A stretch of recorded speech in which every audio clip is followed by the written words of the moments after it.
Pranam to everybody. I am Sukanya Bhattacharjee. Today I am going to present a paper on trainings to the poet as found in Bhamoho, Dandi and Bamano, a study. In Kavyalankara, Bhamoho says proficiency in speech is nothing without the capacity of composing good poetry, just like the wealth without modesty and night without moon. Binayana bina ka sri ka nisha shoshina bina rohita shat kovittena kidrishi bago bidagdhata. Kavyalankar 1/4. Inborn creative power, pratibha or shakti, is the main cause behind the emergence of poetry as accepted by all rhetoricians, but only natural capacity is not enough for being a good poet. A wise person who wants to compose good poetry has to develop himself from various sides. Sanskrit rhetoricians try to give good instruction to the future poets through their books. In this article, our endeavor is to reflect upon advices found in Bhamoho, Dandi and Vamana's treatises regarding training to the poets. First point, importance of Bhutpatti. The term Bhutpatti denotes the meaning, deep knowledge or expertise in a matter. This knowledge plays very crucial role in poetry. According to Bamana, beautification of the poetry is only possible through the omission of blemishes and employment of virtues and ornaments. Saundarjam alankaraha sa dosho gunalankara hanadanavyam. Knowledge of Shastras generates the proper cognition of poetic virtues and defects among the poets. Shastrataste, Kavyalankar Sutravitti 1:2-4. Dandi also gives importance to learning of Shastric knowledge for poets to differentiate merits and faults. Guno doshano shastragya kathang vibhajate janah kimandhasyadhikarayasti rupo bhedopolabdhishu. Kavyadarsha 1/8. Therefore, poets should enhance knowledge on various fields like grammar, meters, the nature of words and the meaning of words, epic and histories, itihasadi, science of erotics, the science of politics, the ways of world and logic and the arts. শব্দ ছন্দভিধানার্থ্যা ইতিহাসাশ্রয়াः কথাः লোকযুক্তি কলাশ্চেতি মন্তব্যা কাব্যবৈখরি. Kavyalankar 1/9. These are called essentials of poetry. Bhamoho says that those who want to be famous as a poet should focus on the learning of the essentials of poetry.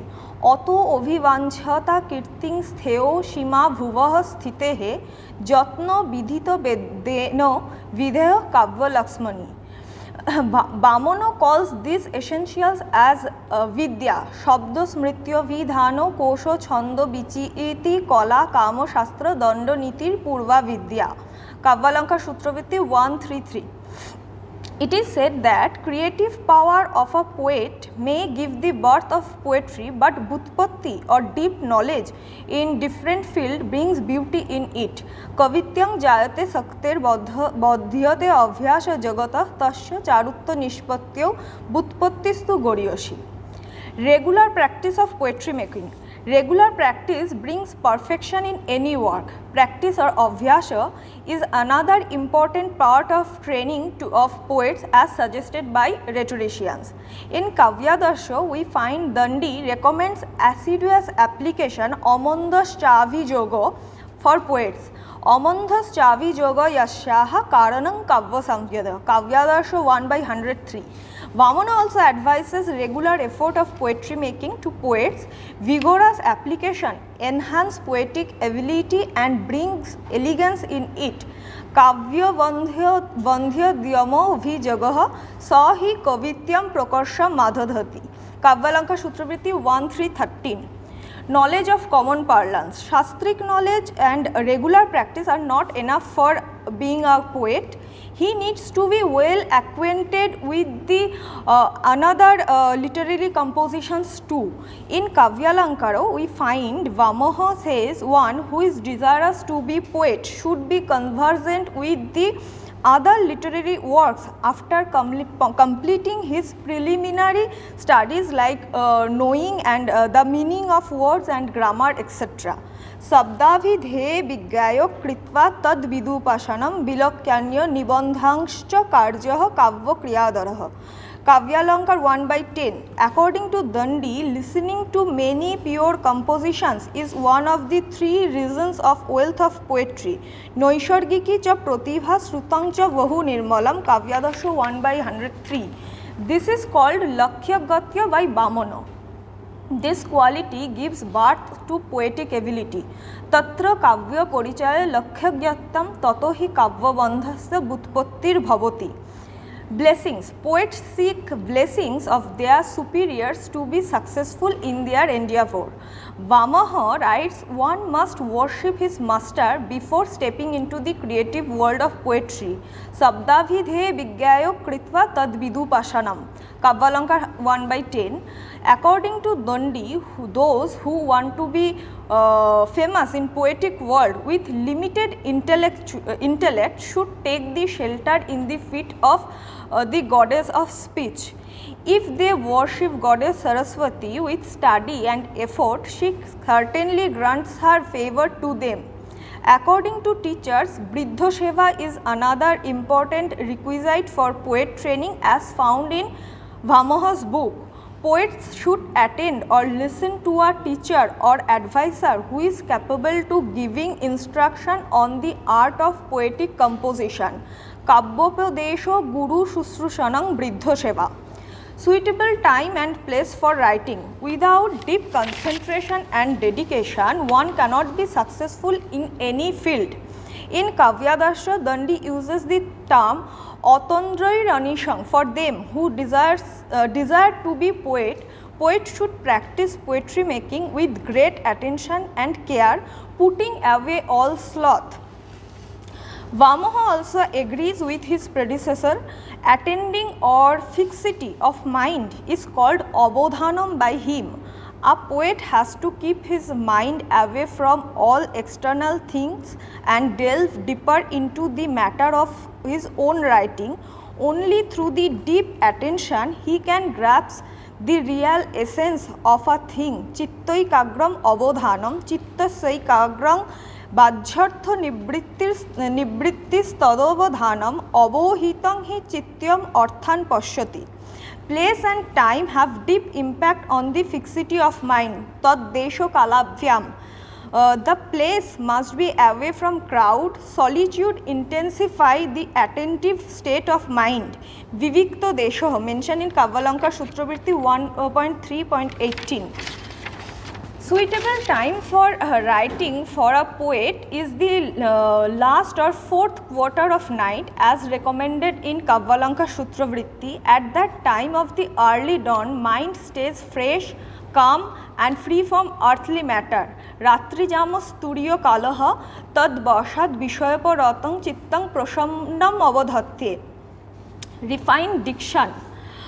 Rhetoricians argue a lot on the definition of poetry, but this is agreed by all that word and meaning, sabda and artho are the fundamental components of a poetry. So, a poet should be very careful and attentive in the application of word. Vamaha, Dandi and Bamana, all of them suggest poets to be cautious on their execution of words. Vamaha suggests poets should not employ even a single word which is newfangled and grammatically not right, sadhu. Such kind of reckless uses of word can turn one's reputation into contrary. Padam ekang parang sadhu narvachinam narvachino nibandhanam Boiporityad viparjasam kirteropi karoti tat. Kavyalankar 5/61. A bad word is like a bad son who gives only bad names. So poets should never speak a faulty word ever. Sharbodha padam apyekang na nigadyam avadyavat vilakshana hi kavyeno dushutenevo nindante. Kavyalankar 1/11. According to him, poets should use such type of word which is well known to all and pleasant to ears and has a well established meaning. This type of juxtaposition of words become more effective than ornaments. ক্রমাগতং শ্রুতি সুখং শব্দম অর্থম উদীরয়েত অতি শেতে হ্যলঙ্কারম অন্যং ব্যঞ্জন Charuta কাব্যালঙ্কার 6/28. Bhamoha's successors also focus on the choice of diction. Dondi says an appropriate word in right place is like a wish milking cow that establishes one on the zenith of fame as a wise. At the same time, ill use of a word shows someone's ignorance. Gour গৌ কাম দুঘা সম্যক প্রযুক্তা স্মর্যতে বুধৈ দুষ্প্রযুক্তা পুনর্গত্যং প্রযুক্ত শৈব সংসতি কাব্যাদর্শ 1/6. Bhamana calls this process of insertion and deletion of word অবক্ষেনম পদাধানোদ্ধারণম অবক্ষেনম কাব্যালঙ্কার সূত্রবৃত্তি 1/3-15. To explain this process of অবক্ষেনম, he mentions a verse. This process of insertion and deletion of word will continue until poet's mind becomes certain about the implication of a particular word for a specific situation, and only after that a composition gets complete. Bhamana has dedicated first half of the 5th chapter of his book on poetic convention and word purism.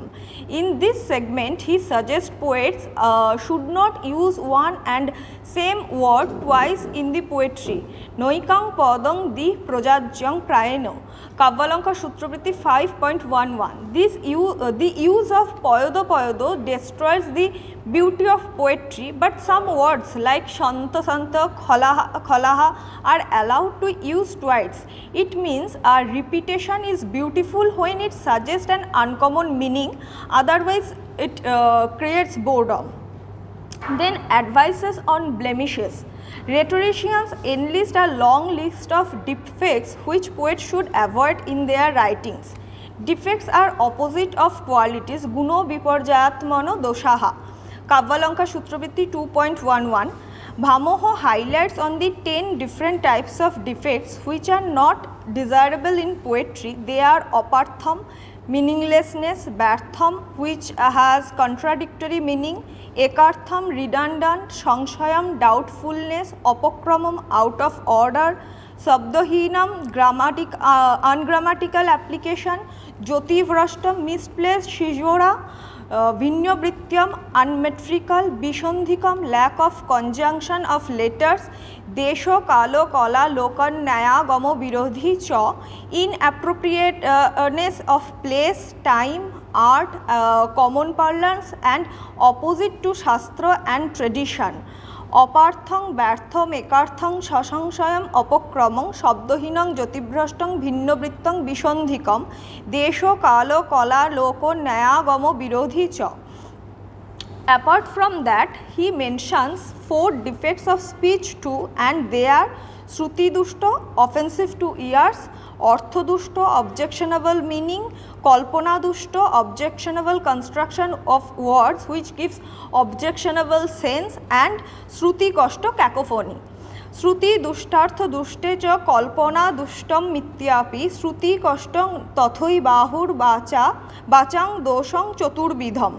But it is also true that sometimes objectionable implication of a word becomes virtue as its place, just as collyrium, which is actually unattractive, but when applied to the eyes of beautiful woman, it is not count as dirt. Mentioned in Kabbalankar 1/55. Dandi also agrees with his predecessor on this point.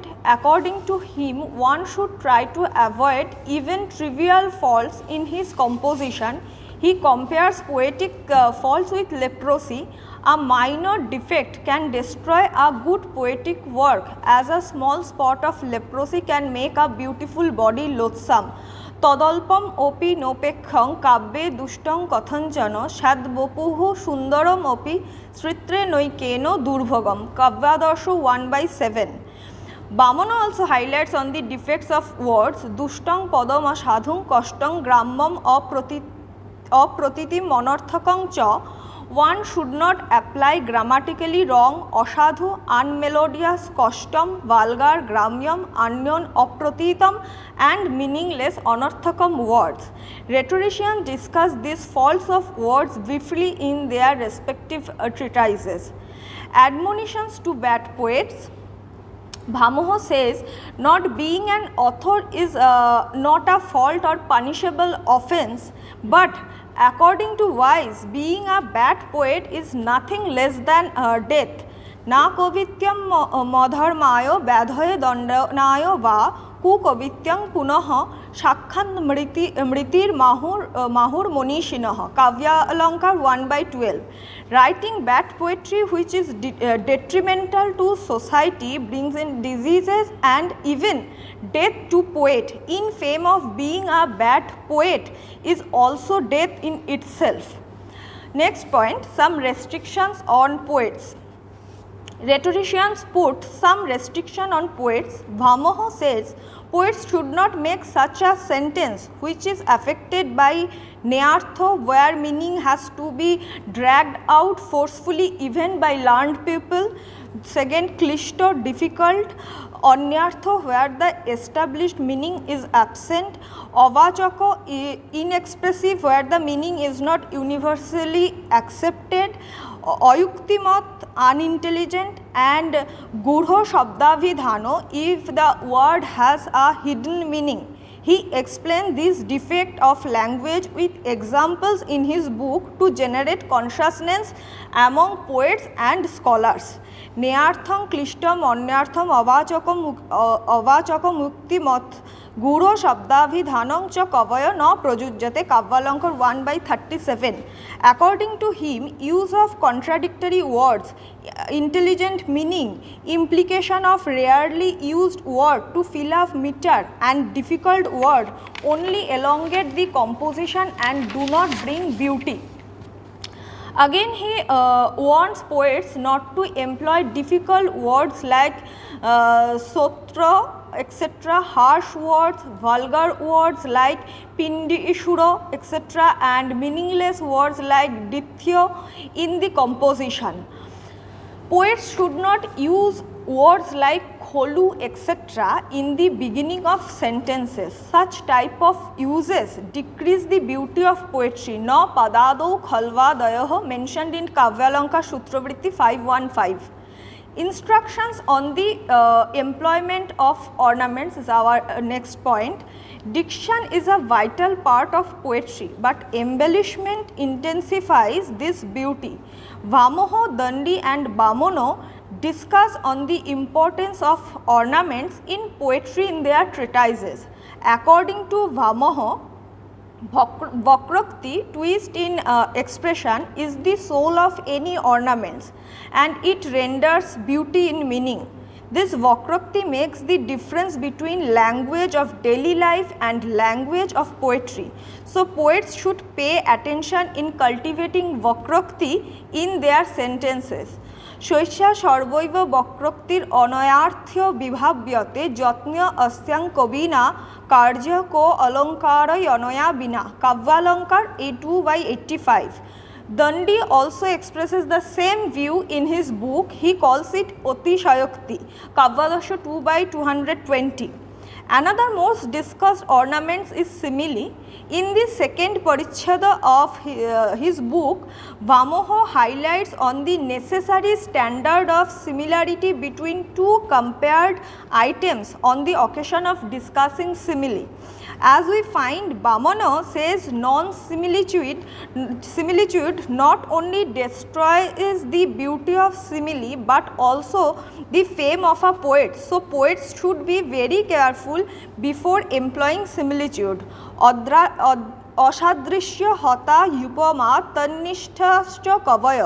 কাব্যালঙ্কার সূত্রবৃত্তি 4-17. He enlists 6 types of blemishes and advises poets to avoid them. Dandi also writes a subchapter on simile and gives a long list of words which are indicative of similarity for satisfying the intellectual poets. Next, advices regarding grammatical rules. Grammar is the base of any knowledge. In the 6th Parichhada of his book, Vamaha tries to teach purity of words under the scanner of grammatical rules. Vamana also writes a chapter on the same topic. In this segment, we try to focus on few advices given by them. Vamaha compares grammar with the ocean and calls words gem in it. No one can earn proficiency in the world of word until he comes across the ocean of grammar. So, those who are desirous of writing poetry should try to get expertise in it first. Na paroitva durgadhamamong byakaranar navam Sabdyaratnang Shayanggamya Alankartu Mayang Janaha Tasya Chadhi Game Jatnaha Karjaha Kavya Vidhishrata. Kavyalanka 6/3 and 4. Intelligent people never employ compound words too much in composition to attain the sweetness and clearness. Madhurjam ovivanchantaha prasadang cha sumedhasha samashavantihi vyangshi na padani prajujyate. Kavyalanka 2/1. Thus, our brief discussion shows that Sanskrit rhetoricians are always inclined to show the path of poetic creation in a beautiful and flawless manner. Their various instructions to poet are regarding as Kavi Shiksha or training to poets, which is also being called as poetology. Our rhetoricians have also touched the depth of the art of poetry making in the whole process. Thank you.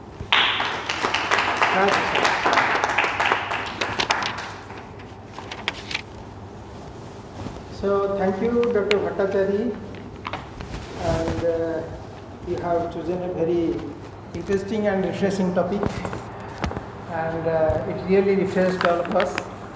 I was feeling drowsy, but your topic now gave me new energy to speak something more, to add something in 5 minutes.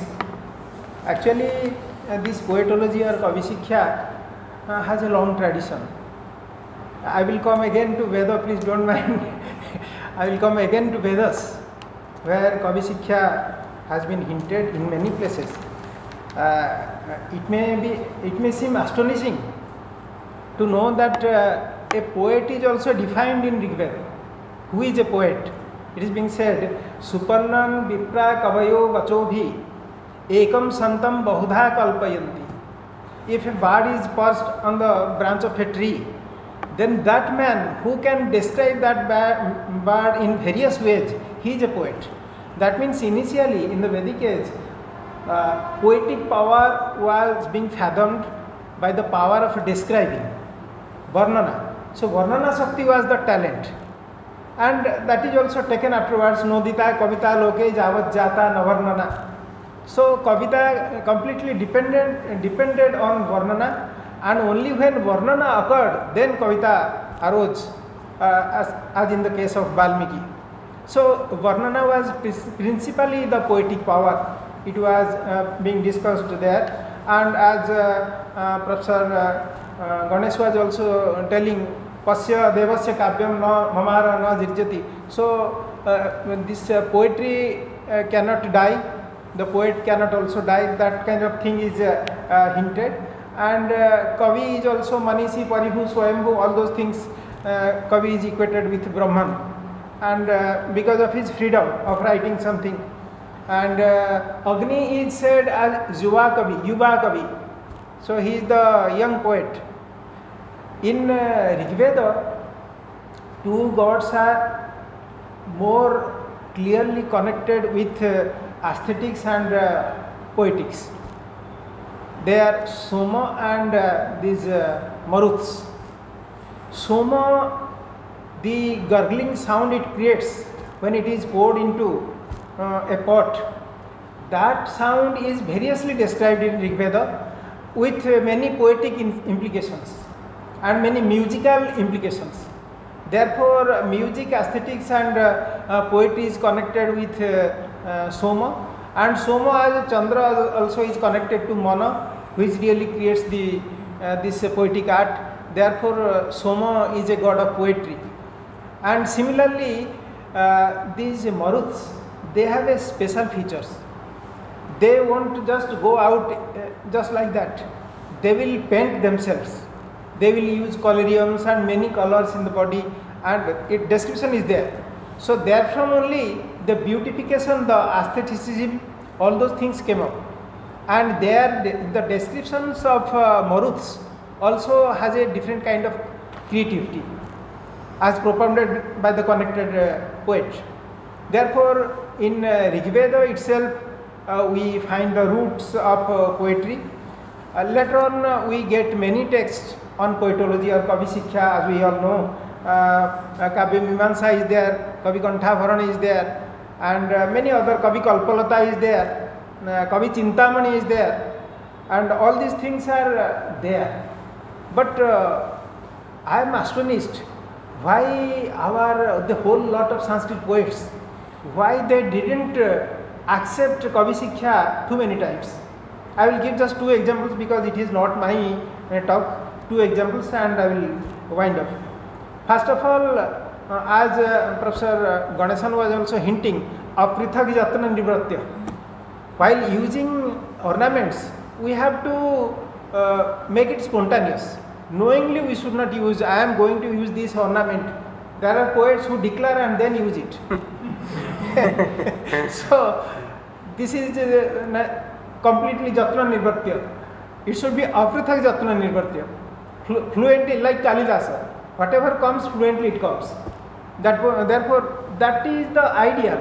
But our people were so indulged in ornamentation that during the period of Apyadikit, the main ornaments were 128. Whereas in Bharata and in Rigveda also, there were 4 types of ornaments only. Bharata declares 4 types of ornaments, but it is 128. How it is? That means they do not follow Kavi Sikkha, although Kavi Sikkha was there in the tradition.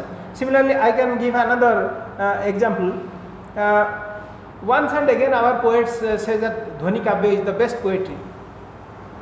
We can find in our tradition and in the modern tradition also, there are 90% of poets who write Abhidha Kavya.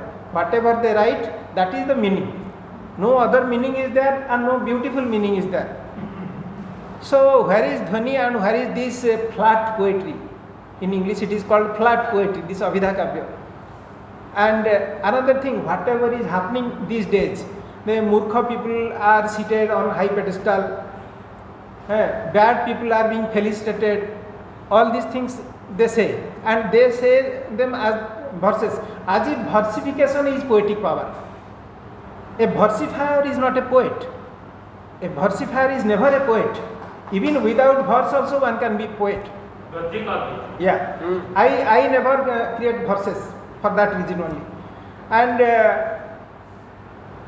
these things, whatever happens in the society, line by line through verses, a poet is writing. Already Anandavardhana has said, Nahi itivritta matrena kavitva siddhi, itihasādeva tat siddhe. If you are doing this, then what historians will do? So don't do it. But unfortunately, we do not obey Kavi Sikkha. Thank you very much.